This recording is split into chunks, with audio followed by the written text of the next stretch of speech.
Some people want dividend income, some want growth, and some want to invest outside the U.S. for diversification. So today, John takes $100,000 and invests in the best ETF for each of these jobs. One for income, one for growth, one for diversification. I'll show you how one of them would pay John around $14,000 a month, how another would grow the same $100,000 into nearly $9 million, and what the best international ETF does that the other two can't. And at the end, I'll show you how John combines all three into one portfolio projected to grow past $3 million while paying over $4,000 a month in dividend income. But before any of that happens, John has to do something most investors skip. He has to figure out what he actually wants from a fund. So he writes 3 questions on the whiteboard. Question 1, do I want the highest income possible? A paycheck from your portfolio, real money landing in your account every month, money you don't have to work for. Question 2, do I want the biggest account possible? The biggest balance, the number that makes you feel like you won. Question 3, do I want my money in places most U.S. investors never look? Not just America, but Europe, Japan, Australia, companies that most U.S. investors never own. Here's where it gets tricky. The biggest paycheck and the biggest balance come from different funds, not the same one, never the same one. And the international piece? That's a whole separate fund again. That's why John's looking at 3 ETFs. Each one answers a different question. One built to pay him, one built to grow, one built to take him outside the U.S.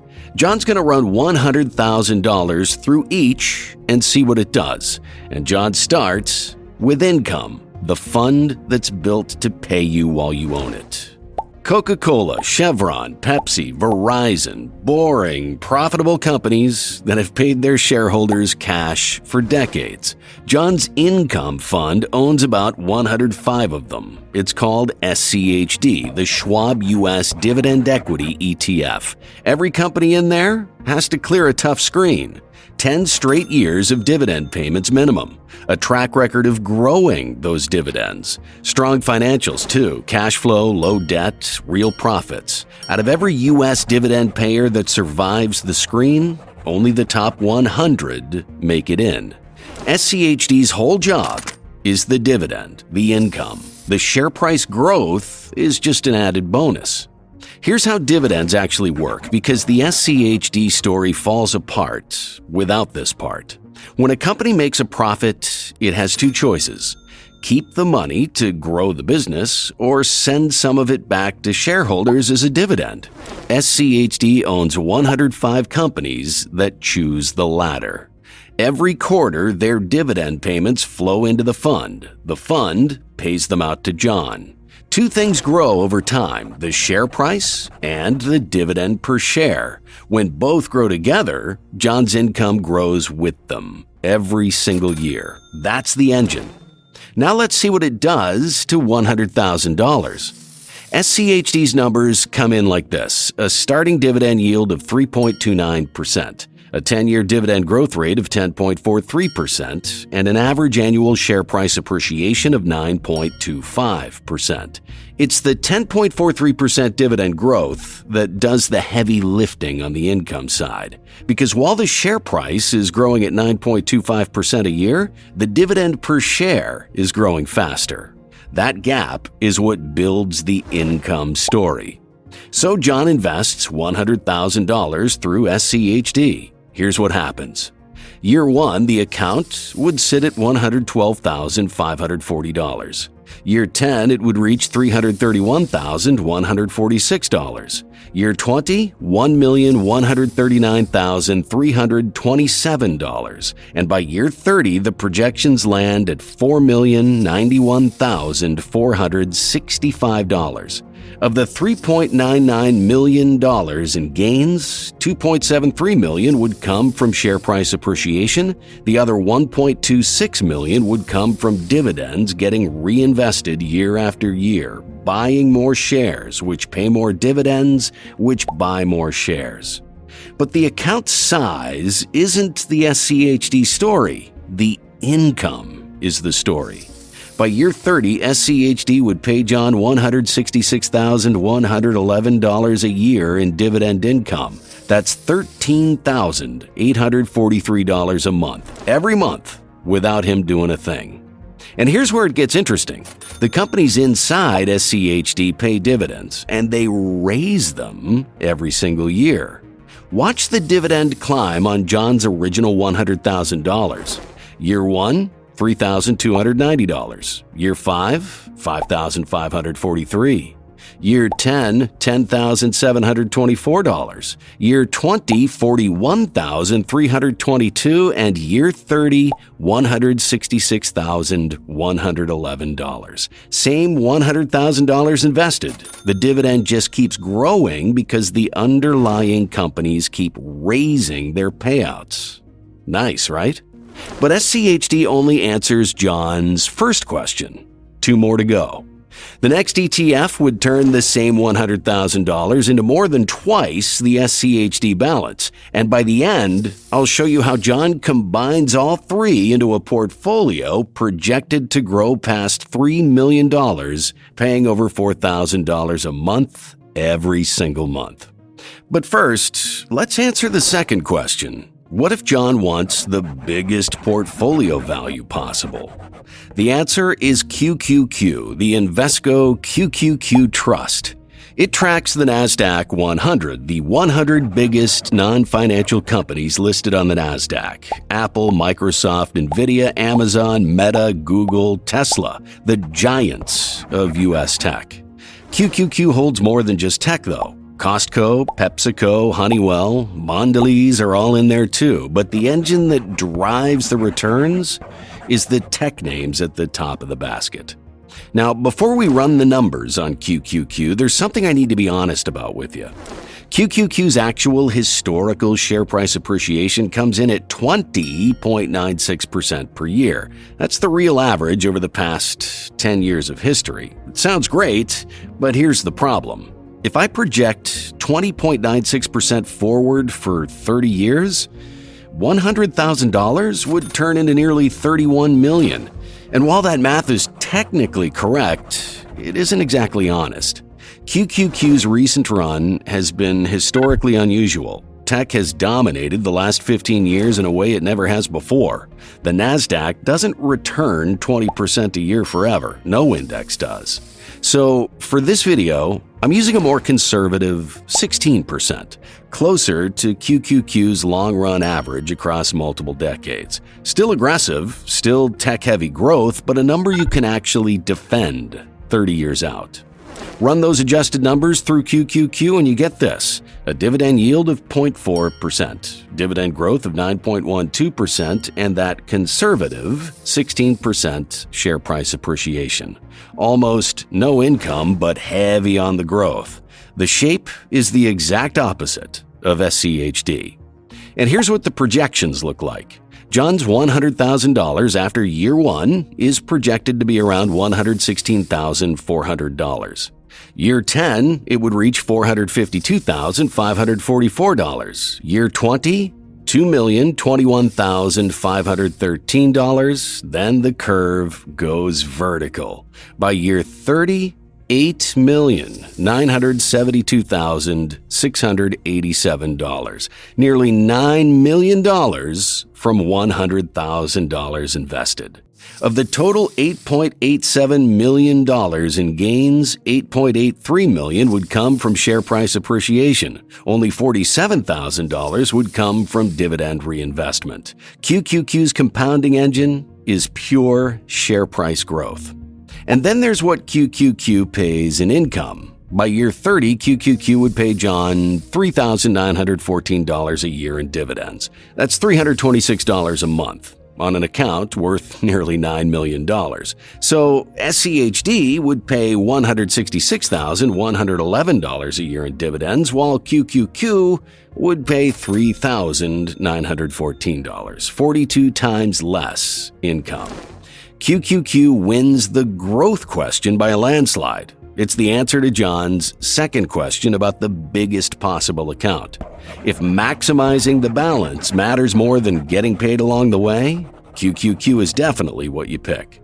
But it doesn't pay you while it's growing, and every dollar of it sits inside U.S. borders.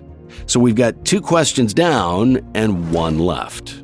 The third fund is an international ETF. Most U.S. investors treat international like a hedge, something you own because the textbook says you should, not because it earns. John's about to find out the textbook is wrong. The fund is IEFA, the iShares Core MSCI EAFE ETF. So what is EAFE? It's the acronym you'll see across international investing. It stands for Europe, Australasia, and the Far East, the standard benchmark for developed market stocks outside the U.S. The fund, IEFA, holds around 2,600 companies. We're talking Nestle, ASML, HSBC, Novartis, Mitsubishi, Shell, Sony, massive global businesses most U.S. investors never own. One fund, most of the developed world outside of America. Anyone who knows international ETFs is already asking, well, why IEFA and not VXUS, the Vanguard one that most people default to? On fees alone, VXUS actually wins. It charges 0.05% versus IEFA's 0.07%. A tiny edge, but real. However, John still picks IEFA anyway. Here's why. VXUS holds everything outside the US, Europe, Japan, Australia, plus emerging markets like China, India, Brazil. More countries, more diversification, more volatility. IEFA strips emerging markets out, just developed economies. Europe, Japan, Australia, Canada, less swing in either direction. John's already running QQQ for high volatility growth. The international slot has to be a steady anchor, the part of the portfolio that doesn't swing. Across 2,600 international companies, IEFA delivers a 3.33% dividend yield, 8.31% dividend growth, and 6.18% share price appreciation. One thing to note before the projections, that 3.33% starting yield, it's actually higher than SCHD's 3.29%.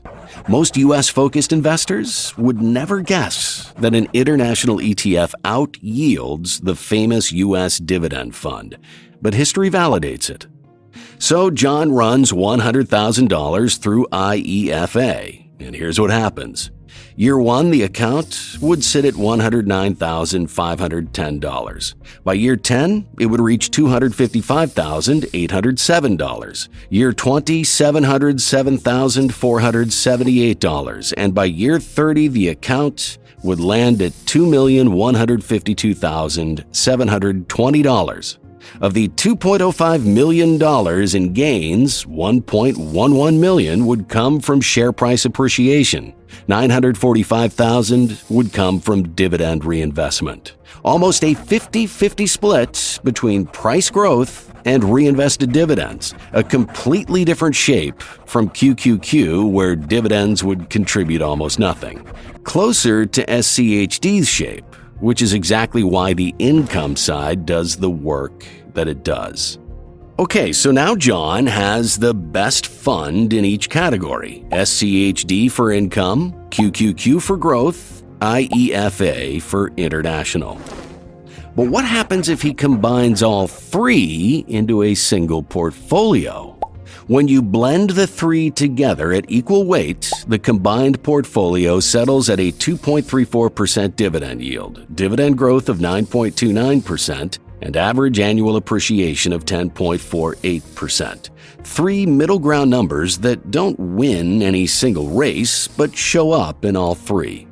Run those blended numbers across 30 years, and here's what the portfolio does.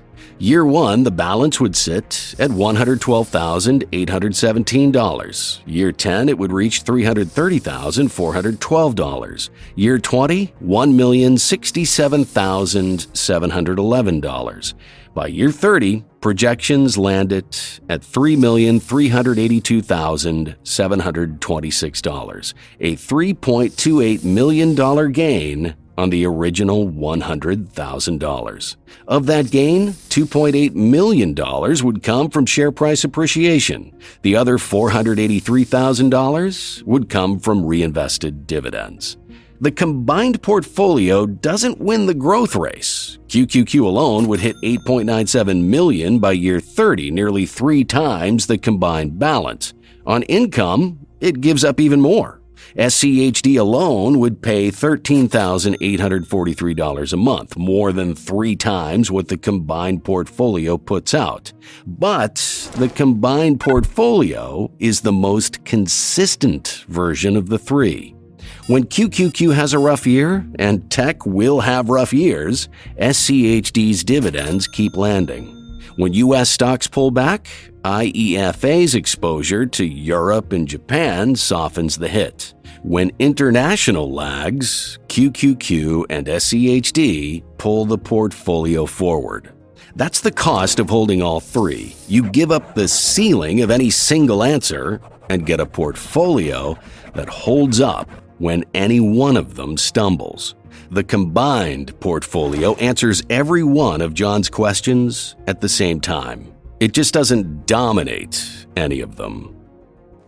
But what if you don't have 30 years? What if you want to retire on Fidelity Index funds in 20 or 10, starting with 0?